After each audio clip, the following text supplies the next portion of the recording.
Hello friends, welcome to your own channel how to. तो आज हम आपको चीज़ मैन्युफैक्चरिंग बिजनेस के बारे में बताने वाले हैं जो बहुत ही ज़्यादा डिमांड में है।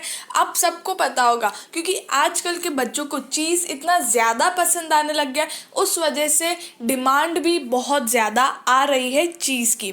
तो अगर आप चाहो तो आप इसका मैन्युफैक्चरिंग बिजनेस भी ओपन कर सकते हो, क्योंकि बहुत लोग ऐसे होते हैं जो चीज़ नहीं खाते हैं। मतलब जैन लोग सपोज ले लो, तो वो बाहर का चीज़ नहीं खाते, लेकिन अगर आप मतलब एक होममेड चीज़ भी आप बना सकते हो और आप मैन्युफैक्चरिंग यूनिट भी ओपन कर सकते हो। तो इस बिज़नेस में हम आपको क्या क्या बताएंगे, कौन सी मशीनरी से आप चीज़ बना सकते हो, कितने का इन्वेस्टमेंट लगेगा। और इन्वेस्टमेंट से याद आया, ये बहुत ही कम इन्वेस्टमेंट पे आप ये बिज़नेस स्टार्ट कर सकते हो। बहुत ही कम इन्वेस्टमेंट आपको लगेगा, जिसमें प्रॉफिट बहुत ही बढ़िया होगा और साथ ही में इस चीज़ की बहुत ज़्यादा डिमांड है।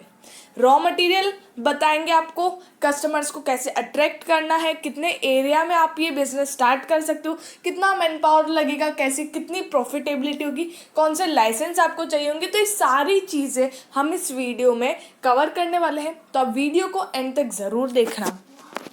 आगे बढ़ने से पहले अगर आपने हमारे चैनल को सब्सक्राइब नहीं किया हो तो आप हमारे चैनल को सब्सक्राइब ज़रूर कर दीजिएगा, साथ ही में हिट द बेल आइकन।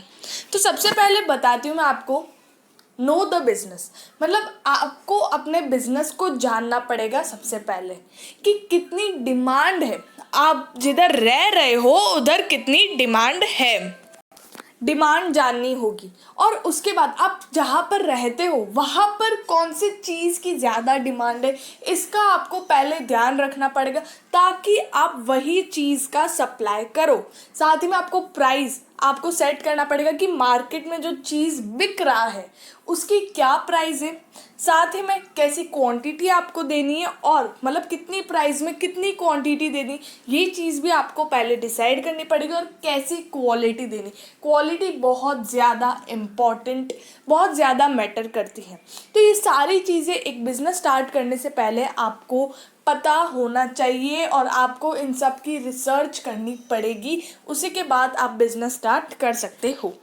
उसके बाद कितने टाइप्स के चीज़ होते हैं, hard cheese, semi hard, goat cheese, white mould, blue mould, fresh cheese, अलग अलग टाइप्स के चीज़ होते हैं।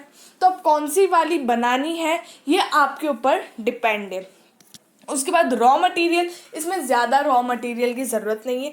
Milk, cultures, rennet. अब आपको यहाँ पर कौन सा मतलब लाइक बफेलो के दूध का आपको बनाना है तो उसका मिल्क चाहिए होगा, आपको गोट के मिल्क का बनाना है तो आपको उसका, या गाय के मिल्क का। तो सब अलग अलग, इसमें भी अलग अलग फ्लेवर्स होते हैं, तो आपको जिस मिल्क का बनाना है वैसा मिल्क आपको लाना पड़ेगा। तो यहाँ पर रॉ मटेरियल्स बहुत ही कम है और आप इजीली, आपको मार्केट में अवेलेबल है तीनों रॉ मटेरियल, तो आप वहाँ से ले सकते हो। ऑनलाइन भी ये रॉ मटेरियल मिलते हैं तो आप वहाँ से भी परचेज कर सकते हो। उसके बाद मशीनरी की बात करते हैं, तो यहाँ पर आपको थोड़ी बहुत मशीनरी, लेकिन छोटी छोटी मशीनरी है, ज़्यादा एक्सपेंसिव नहीं है। Electric cream separator, electric butter churn, milk pasteurizer, large stock pot, skimmer, thermometer, large bowl colander, cheese cloth and butter muslin. ये सारी machinery as a machinery cheese बनाने के लिए यूज़ होगी, तो आपको ये सारी चीज़ें चाहिए होगी चीज़ बनाने के लिए। अब इसके बाद इन्वेस्टमेंट, यहाँ पे कैपिटल 3 से 4 लाख रुपए का चाहिए होगा। यहाँ पर जगह बहुत ही कम चाहिए ये सब मशीनरी को रखने के लिए। साथ ही में टोटल कैपिटल 5 से 6 लाख का आप रॉ मटेरियल करके जितना भी आपका एक्सपेंडिचर है वो सब आप इसमें ले लीजिए, तो इसमें कवर हो जाएगा। अब आपको पता ही है कोई भी बिजनेस स्टार्ट करने के लिए 10 से 15 लाख रुपए चाहिए होते हैं, लेकिन ये बिजनेस आपका 4 से 5 लाख रुपए में स्टार्ट हो रहा है। इट मीन्स कि ये बहुत ही चीप मतलब स्टार्ट करने में बहुत ही ज़्यादा चीप है, क्योंकि प्रॉफिट इसमें बहुत ही बढ़िया है, लेकिन स्टार्ट करने का जो एक्सपेंडिचर है वो बहुत ही कम है। तो आप इजीली, आसानी से कोई भी इंसान ये बिज़नेस को स्टार्ट कर सकता है। अब उसके बाद देखते हैं customers, targeted customers, wholesaler, distributor, retailer. ये 3 लोग तो पहले होने ही चाहिए, क्योंकि आप इन्हीं से ऑर्डर लेके आप प्रोडक्शन करोगे, ठीक है। और उसके बाद स्टोर्स, आप वहाँ पर भी बेच सकते हो। सुपरमार्केट्स, वहाँ पर भी आप अगर आप उनसे डील कर लो या फिर आपके फ्रेंड्स टाइप हो, तो आप वहाँ पर भी अपना चीज़ बेच सकते हो। ग्रोसरी शॉप्स पे भी। उसके बाद होटल्स, वहाँ पर भी खाने में यूज़ होता है, तो आप वहाँ पर भी सेल कर सकते हो। उसके बाद रेस्टोरेंट्स, बड़े बड़े रेस्टोरेंट्स, आप उनसे भी डील कर सकते हो, तो वहाँ पे भी आप सेल कर सकते हो। तो ये आपके टारगेटेड कस्टमर्स हैं, ठीक है। तो आप इन पे गौर करिएगा, और जब आप अपने बिजनेस को जानो कि कितनी डिमांड है, क्या सप्लाई, तब आपको कस्टमर्स पे भी ध्यान देने हैं कि मैं अगर प्रोडक्शन करता हूँ तो मैं किसको सेल करूँगा। तो उनसे पहले पहले सारे जितने भी आपके होलसेलर और डिस्ट्रीब्यूटर या होटल्स या रेस्टोरेंट्स, जहाँ पर भी आपको प्रोडक्शन का सप्लाई करना है, तो पहले आप उनसे बात करिए, उसके बाद कोई भी बिजनेस को स्टार्ट करिए। उसके बाद मार्केटिंग स्ट्रेटेजीज बहुत ज़्यादा इंपॉर्टेंट है। Personal selling, advertising, sales promotion, direct marketing, publicity, इन सारी चीज़ों में आपका एक्सपेंडिचर होगा, लेकिन ये वन टाइम एक्सपेंडिचर होता है। तो यहाँ पर आपकी प्रॉफिटेबिलिटी बढ़ जाती है, आपकी सेल्स में इंक्रीमेंट आती है, और सेल्स की इंक्रीमेंट में आते ही आपकी प्रॉफिटेबिलिटी बढ़ जाती है। तो मार्केटिंग स्ट्रेटजीज यूज़ करना बहुत ज़्यादा ज़रूरी है। पहले नहीं यूज़ होती थी, क्योंकि पहले कंपटीशन नहीं था।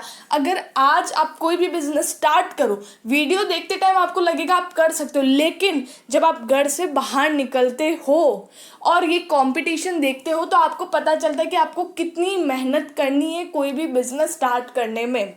तो ये स्ट्रेटजीज भी यूज़ करना बहुत ज़्यादा ज़रूरी हो गया है। सोशल मीडिया पे बताना लोगों की आप नया बिजनेस स्टार्ट कर रहे हो, तो इस तरह से आपको ये सब मार्केटिंग स्ट्रेटजीज यूज़ करनी पड़ती है। उसके बाद एरिया, यहाँ पे आपको 400 से 500 स्क्वायर फीट का एरिया चाहिएगा, और मैन पावर भी 3 से 4 लोगों का आपको मैन पावर चाहिएगा, ठीक है। तो ज़्यादा एरिया भी नहीं चाहिए और ज़्यादा मैन पावर भी यहाँ पे नहीं चाहिए। लाइसेंसेस, आपको registration of firm, pollution certificate, GST, trade licence, FSSAI registration, MSME registration, ये सारे लाइसेंसेस आपको इशू करवाने पड़ेंगे ये बिज़नेस को स्टार्ट करने के लिए। ये बहुत ज़्यादा कंपलसरी होता है लाइसेंस को इशू करवाना। और उसके बाद एट लास्ट प्रॉफिट, ये सब आपके बिजनेस मॉडल पे डिपेंड है, पर फिर भी अगर आपका प्रॉपर बिजनेस रन करने लग जाता है, तो आप पर डे 2000 रुपये कमा सकते हो। और उसके बाद अगर आप अपनी कैपेसिटी, प्रोडक्शन की कैपेसिटी इंक्रीज करते हो, तो आप और भी ज़्यादा कमा सकते हो। 2000 अगर 30 दिन, तो 60,000 रुपीज़ होते हैं, जो छोटी अमाउंट नहीं है। और जबकि आपका कैपिटल कितना लग रहा है, 3 से 4 लाख का, तो आप 1 साल के अंदर तो आप अपना जो कैपिटल है वो पूरा रिकवर कर रहे हो। तो यहाँ पर अगर आपकी प्रोडक्शन की कैपेसिटी, अगर आपकी क्वालिटी लोगों को पसंद आ गई, तो फिर सब सेट हो जाएगा, और आपका जो कैपेसिटी और आपका जो सप्लाई है वो भी बहुत ज़्यादा बढ़ जाएगा, आपकी सेल्स बढ़ जाएगी, जिससे आपकी प्रॉफिटेबिलिटी और भी ज़्यादा बढ़ जाएगी। तो ये चीज़ मैन्युफैक्चरिंग बिजनेस के बारे में था, और ऐसे बहुत सारे बिजनेस हमने ऑलरेडी हमारे यूट्यूब चैनल पे डाल दिए, जो बहुत ही प्रॉफिटेबल और डिमांडिंग बिजनेस, और आगे भी हम ऐसे बहुत सारे बिजनेस लेके आएंगे जो बहुत ही ज़्यादा मार्केट में चलने वाले और जिनकी डिमांड आ रही है। तो उसके लिए आप हमारे चैनल के साथ जुड़े रहिएगा बाय सब्सक्राइबिंग आवर चैनल, और साथ ही में लाइक, शेयर एंड कमेंट ज़रूर करिएगा।